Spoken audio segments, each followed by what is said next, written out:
Hello, welcome back again. This is Mafia, and this is my general walkthrough tutorial of Photoshop. I will be using Photoshop CS4 for this. The guide will basically work for CS3 as well. It's not as correct, I suppose, but most of it's the same. They changed the layout a little bit, and they added a 3D menu, but I'm not even going to go into that, so... CS2 is a little different, but you can get the gist. Anything else, can't really help you with. I don't have a lot of experience with GIMP. I only used it for a bit before upgrading. And anything else I've never even tried. So, yeah, that's just how it is. It's going to be Photoshop. When you open up Photoshop here, this is very basic, but what you're going to do, the first thing, you're always going to create a canvas. So, I mean, just so I have some stuff to mess with here, I'm just going to create a canvas here. Let's just say, I don't know, 800 by 1000. The resolution, your DPI there, it's how many pixels are going to be in every inch. So, I mean, the higher it is, the better the quality you're going to get. I don't usually raise it above 72 unless you're doing print media. You don't really need that. Leave this on RGB again. Unless you're using print media, then you want that, but it doesn't really matter that much. I usually have my background is transparent. You can do whatever you want with it, though. That's basically all I need in this menu. I never really go into advanced. That's just getting, well, advanced. So, once this pops up here, this does look a little different on Windows, but it's basically the same. So yeah, there's your canvas. I think I'm gonna start this, at least for part 1. I don't know when part 2 is gonna actually start. I probably will just split it again like I did last time.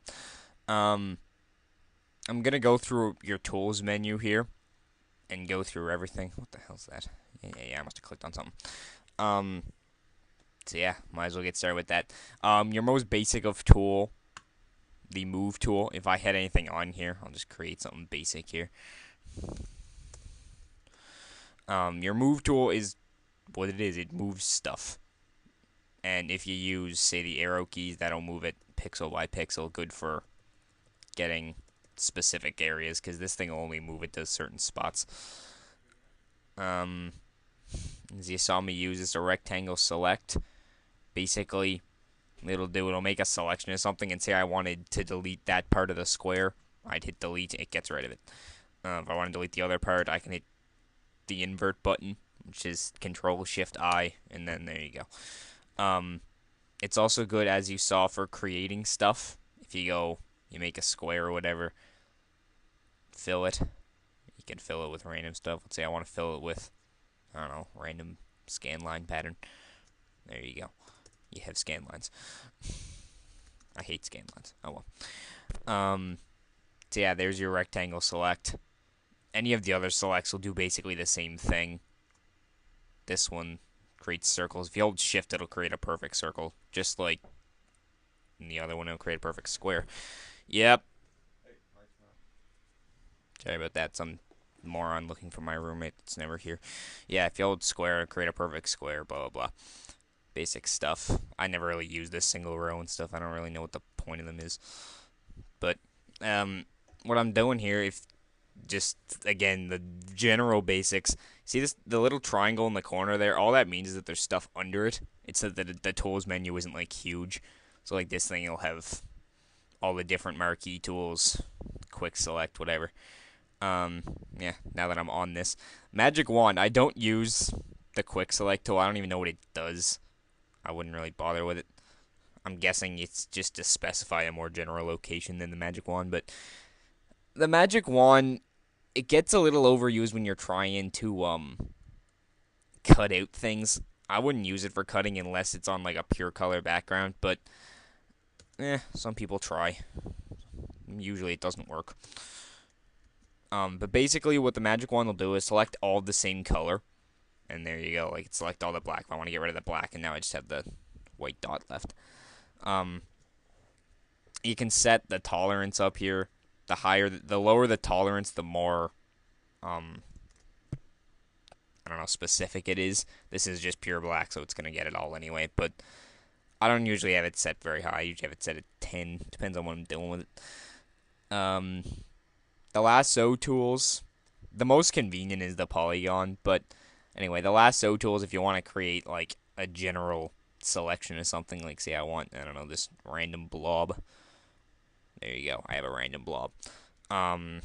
Polygon one, it's basically, it'll do the same thing, but you create it with lines. Some people, you can use this thing for cutting. You have to zoom in like crazy, and you have to click a ton, though. I'll show all the other ways of cutting, really. I don't like that when it gets really jagged edges, but I did use it for a while. Magnetic, it's, as you can see, like it'll magnetize to the white. It doesn't work particularly well. It does get the job done, but it doesn't work as well as it should. I don't usually bother with it. I don't even know what these are. I never use them. Yeah, the crop tool. It's a crop tool. See, it crops whatever you don't want. That's kind of how they're designed. See, now if I do that, then my canvas is gone, and I just have that cropped.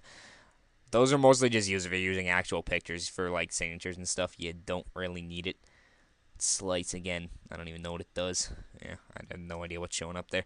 I never use these things. They're not particularly useful. They're mostly for actual like photography work and shit. Eyedropper, this will get you colors. Like I'm just gonna create a few random colors up here. I don't know why that shit's showing up now. My slicer did something. Oh well. I'm gonna create a couple of random colors up here just to give you an example. And all I'm hitting to get to the fill menu here is Shift F5. Oops. And that'll get you right there. Fill menu. Good shortcut. So yeah, anyway. The eyedropper, it'll automatically take whatever color you click on and put it in your foreground. So now I got red in the foreground. I switch the foreground and background. Now I got the greenish color. I could take white. I could take black, whatever. That's all it really does. Again, I don't really know what these do. I know kind of what the rulers do, but actually I don't. Nope, I was thinking of something else. Again, they're not particularly useful. Like, I have no idea what these things do. Like, I'm guessing this is for labeling, but again, I never do it, so it's not particularly. The only thing in here that you'll need is the eyedropper tool. These are just all for. I think it's just for organization stuff. For the most part. Yeah, I don't know. Again, I never use it. I wouldn't worry about it. Most of these things are just, I think, organization shit. The top little portion here isn't the most useful of tools. Again, this is mostly for photographs. I think the only one really in here that's useful is the red eye. It can, as it says, get rid of red eye. I've never particularly used it much, but on my red circle, it's doing some interesting things. I don't know. It apparently does work some, so I've just never tried it. Who knows? Now my computer's freezing up because of it, because I hit it way too many times.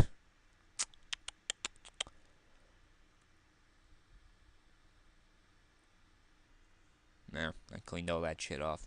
This isn't going to be the most professional of ones. I didn't really plan this out all that well. I just kind of opened it up and went with it. I'm going to stop this one here, though, just because I think I'm reaching close to that 10-minute mark, which I don't really want to do. So, I guess that's the end of part 1. There really wasn't much to it, but, yeah, part 2 will be up shortly.